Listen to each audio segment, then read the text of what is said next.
bàbá Sheikh Adam ọjọ́ eré wọn tí wọ́n lò láyé 75 ni lẹ́nu lọ́lọ́ yìí àwọn awuyewuye kọ̀ọ̀kan lọ lórí net àwọn kan wí pé bàbá wa Alhaji àgbà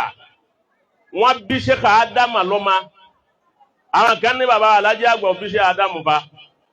wọ́n ní ẹ̀gbọ́n àtàbúrò ni wọ́n ọwá ń di àròyé àwọ̀ wa dá sí yìí ẹni tí òjì á dá sí ni wípé irú ọ̀rọ̀ ni aláìmọ̀kan ní máa sọ wẹ̀ onímọ̀ abẹ́ni ọlọ́làjú kan abẹ́ni ó ti jáde sáyé ò ní sọrú ọ̀rọ̀ ní jáde tẹ́ bá wo hayatu àwọn méjèèjì bàbá Sheikh Adam dún wájú bàbá Alhaji àgbà wọ́n ní Alhaji ò ní pè mí ọmọ àwọn ní tún pìtàn àwọn tó ní ọmọ ni wọ́n àwọn ní ṣẹ́gun tí Sheikh Adam wí àwọn tó ní ẹ̀gbọ́n àtàbúrò ni àwọn tó mú ti bàbá Alhaji àgbà tó ní Alhaji Adam àbúrò mi ni Sheikh Adam ń wí pé bàbá mi ni bàbá Sheikh Kamaludeen ń wí pé àbúrò mi ni tẹ́ ma pé méjèèjì náà la máa rí hujja fún wa ayyul amrayni naqus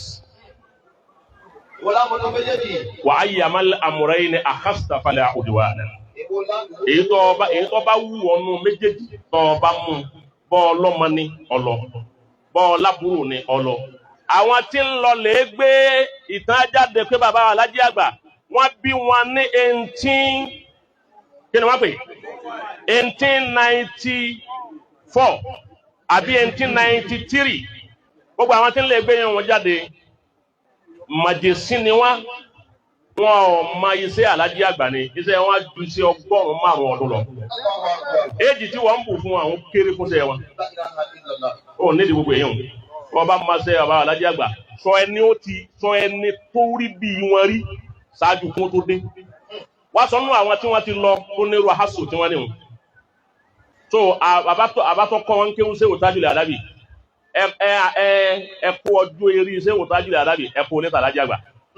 ẹ̀tọ́ kọ́ ọjọ́ eré àwọn àjídádùn wọn ẹ̀kọ́ wọn lè máa rí bí 500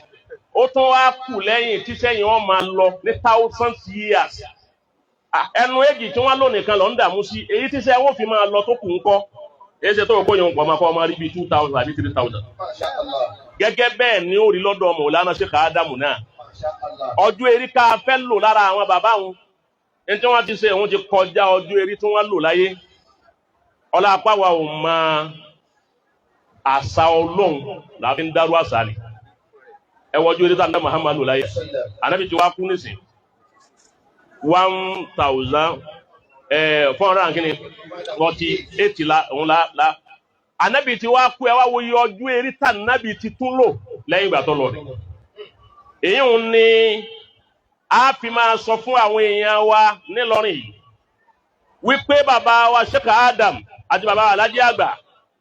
ọ̀rọ̀ wọn wa in tanaza'tum fi shay'in farudduhu ila Allah bẹ́ẹ̀ bá ti bàbá fà lọ tá bá fà bọ̀ alamuyá ni ọ̀dà bẹ́ẹ̀ ká tún wá nǹkan mìíràn ká má tún rán yín wọn mọ́ Ọlọ́run ti ṣàánú àwọn bàbá wọn ó ti yé báwọn Ọlọ́run ti ṣàánú wọn ẹlòmíín wípé àwọn ọmọ àjọrọ̀ Sheikh Adam lọ ẹnìkan sọ lórí méjì àjọ kan ó láwọn ajákùnmá ni ó ní kọ́dà bẹ́ẹ̀ gbé máìkì fún ọba yẹ pé ṣẹ́jú kan ní ó lò ọ̀rọ̀ Sheikh Adam ní ọ̀sọ̀ mú ní bẹ́ẹ̀ ni ọba yẹ kí bàbá rẹ̀ náà bá tóbi ní ìdàpọ̀ bá rẹ̀ àmọ́ bàbá rẹ̀ ò tóbi òun lọ́fà tó fi jẹ́ pé n tó tóbi náà ni kó wá máa dì má Sheikh Adam tóbi púpọ̀ àwa tóbi lára títóbi wọn ni kọ́lọ́ǹkọ́ wa wọlá bí Sheikh Adam ti tó kọ́lá bí bàbá Alhaji àgbà náà ti tó gbogbo tí ń jẹ́ ọmọ markas àti tí ń jẹ́ ọmọ àdàbíyà gbogbo tí ó mú wa dànà tí ó mú iṣẹ́ àwọn bàbá wọn dànà tí òfin ní ẹ̀sìn sì mọ́ ọlọ́mọdé ọba wa èyí tó ti tọwọ́ wa àti sùmùrà ẹ̀sìn sùmùrà àti sùmùrà èyí tó ti tọwọ́ wa rí bákan rí ẹgẹ́ bí mi ti máa sọ wípé ó kálukú náà ti ń fi làákàyè rẹ̀ àti ń ṣẹ́ làákàyè yẹn wípé àwọn abúlé ti ṣe mistake níbo la ti wọlé níbo la ti ṣe dáadáa ó ti yé báwọn á sì ti yí padà àmì èyí tó dáa ni pé ká má jẹ́ kí wàhálà àti fìtínà ọmọ ọ̀gbọ́n albadiu aslam gbogbo ẹni ọba máa ti ń dá fìtínà nílẹ̀ ẹ̀mí àwọn bàbá òun náà ò ní jóun náà ráyè rẹ̀ lò kò sì ní jóun náà lẹ́yìn ẹ jẹ́ á kú ńbẹ̀ nìkan bọ́ síbòmíì àwọn nǹkan míì tó pọ̀ tá a bẹ́ rán àwọn ọ̀tá wa pọ̀ lókèrè dáadáa àwọn ọ̀tá wa pọ̀ lókèrè dáadáa kì í jẹ́ pa tí à ń gbádùn bọ̀ díẹ̀díẹ̀ náà ni kì í tán yẹn o ọmọ èké wọn kú lára yẹn àmọ́ kì í ṣe kí àwọn bàbá wọn mọ́ a ti rí di ntọ́ yẹ ká rí di a ti máa ru pírọ́blẹ́mù tá a padà ní lára rú ẹ̀ àtẹ̀yí tí lọ́rin ọ̀ padà ní lára ẹ̀ ọlọ́nkọ́ wọlé.